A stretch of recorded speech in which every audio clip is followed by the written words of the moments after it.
Hello and welcome to Beyond Business, the program where we uncover the latest trends in the global economy. Today we're going green and we're looking at the booming market for wind power and the French quest to become a renewable energy powerhouse. France has fallen behind other European countries when it comes to green energy, but the government is putting up 10 billion euros to change that and to construct new wind turbines. As you can imagine, that's a prize that's caught the eye of many wind turbine makers. Much of France's future energy could flow from wind farms beyond its shores. By 2015, 600 of these giant turbines will begin to dot the French coastline. The government has issued its first call for bids from companies to build the sea-based sites, providing enough energy for just over 1 million people. That would mark a turning point for France, which is on the hunt for alternatives to nuclear energy. But it has a long way to go to catch up to its European neighbours. I wouldn't say everyone is starting on an equal footing, but there's not really a delay in the development of these machines. I would even say that our timing is quite good, as our prototype will be ready by the end of the year, while most of our competitors have announced that their first machines won't be ready till 2012. With these prototypes not yet built, France's plans to build its own offshore industry will take time to materialize. Companies responding to the call would create the beginnings of a new French industry that would have to compete internationally. 600 turbines are to be built on 5 wind farms, from Tréport to Saint-Nazaire, via Fécamp, Courcelles-sur-Mer and Saint-Brieuc on the way. To strengthen their position, French companies such as Areva are building partnerships with electric companies. We have announced our alliance for all the 5 sites in France. We are exclusive with GDF Suez on 3 sites and exclusive with Iberdrola Scottish Power in the other 2 sites. Spain's Iberdrola leads the world's renewable energy market. Areva is joining forces with the company on 2 bids to strengthen its position. Areva is one of the most leading company in offshore industry. We have built already a capability to deliver 100 turbines in northern Germany. So we have built a supply chain, we have all the quality processes in place. We are bringing that knowledge here in France. Since 2009, Areva has been testing the first turbines of this kind in an experimental park called Alpha Ventus in Germany. Further north, no time is lost in the race to tap into renewable energy. In Bonde, Denmark, the German company Siemens is building blades and generators. The components of each windmill are assembled here before being sent to wind farms in the North Sea. We gained this experience since 20 years. We developed all this experience into our serial production of the turbines, and this gives us now a clear #1 position in this industry. With this know-how, Siemens has been able to seize the biggest contracts, like one for a wind farm that spans the shores of Denmark. The group also produces turbines for the largest offshore wind farm in the world, the London Array in Great Britain.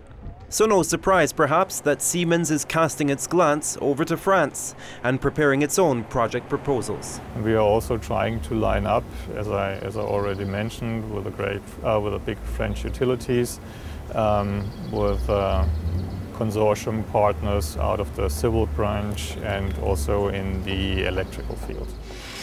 With the Germans and Spanish already in the race to create offshore energy, competition for the 5 French wind farms will be fierce. And that's just the beginning. The French government is expected to call for another 3,000 megawatts in 2012. It's hoped the industry's big players will respond and not leave the answer blowing in the wind.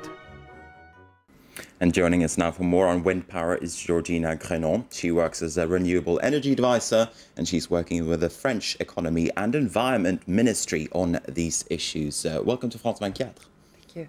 Now, the French government, it's putting up 10 billion euros as an investment into wind power.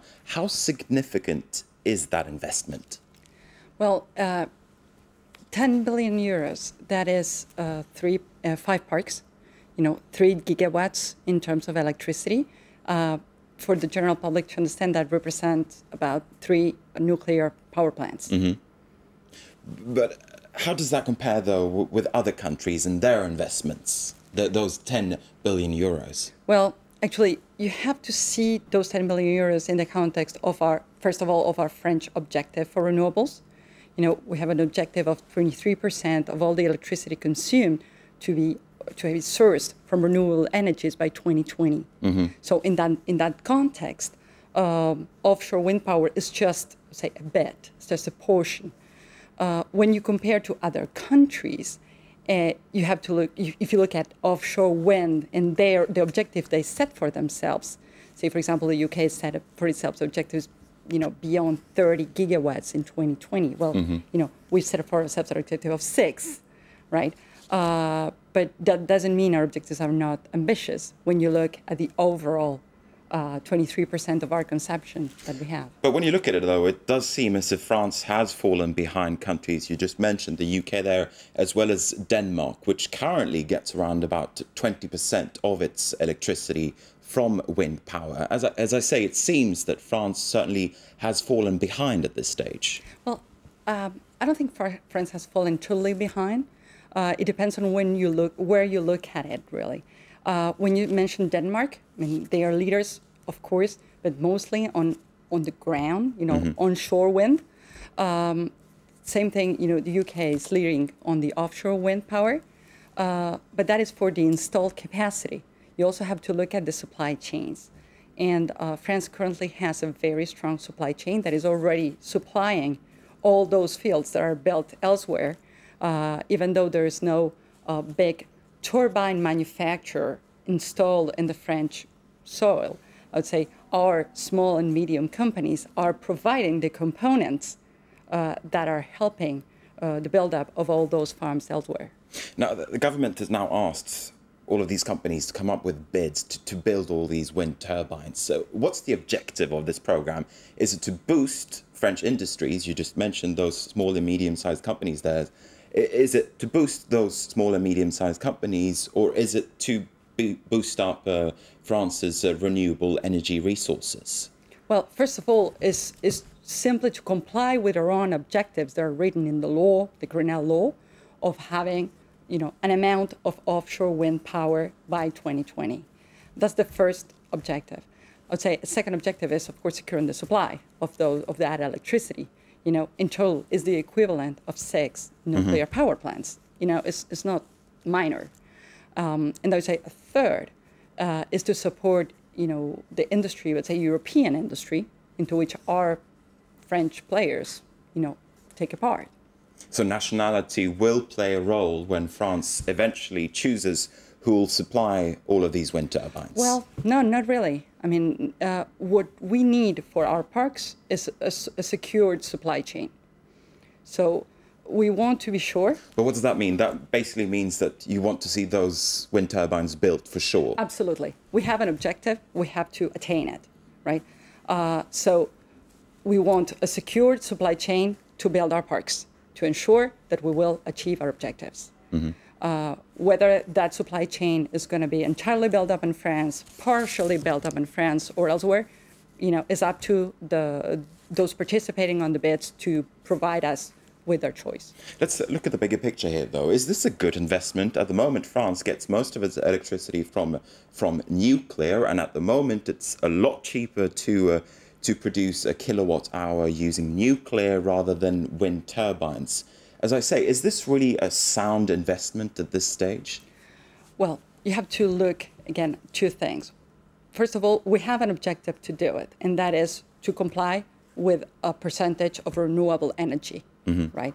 I would say independent of the cost. Well, no, not really, because, of course, we are trying to reduce the price as much as possible, particularly because it's the electricity consumer who pays for this electricity and its bill. But that's my point, though. I mean, is the electricity consumer here in France really interested in paying more for their wind power than they're paying for their nuclear power? That's what the issue comes down to at the end of the day, isn't it? Of course it is, I would say, for the consumer. But what we see is that we're starting, right, on the learning curve of this technology. You have to start building to make the price go lower. And at the same time as the price of this electricity will go lower, the overall market price for the mix, the electricity mix in Europe in general and in France in particular, will go up. So at the end, those two tails will meet, and and offshore wind will become, as expensive or as cheap as you want to say it, as the average energy mix. You say that those curves will eventually meet. Yeah. When are they going to meet, though? When is wind power going to be worth it? Well, it depends of the constructors. Really, it's up to them to tell us how they, how they see. We'll see in the bid as well what they propose us with. It all depends on their bids. All right. At the moment, as you've been explaining to us, the goal is to have 23% of France's electricity coming from renewable energy sources in 2020. Is that really feasible at this stage? That's only 9-8 years away, 2020. So there's a lot of ground to cover to go from 2%, which is where we're at the moment, to 23%. Well, we've covered as well a long ground already, from nothing to where we are. So I think it all depends on the different technologies you're talking about. For example, photovoltaics has already proven that it can go well beyond our objectives by 2020. All right, we're going to have to wrap it up right there. Unfortunately, we have run out of time. Georgina Grenon, thanks very much indeed for taking the time to speak to us. And with that, we're going to wrap up Beyond Business. Thanks for watching France 24. And don't forget, you can get more business news on our website, france24.com.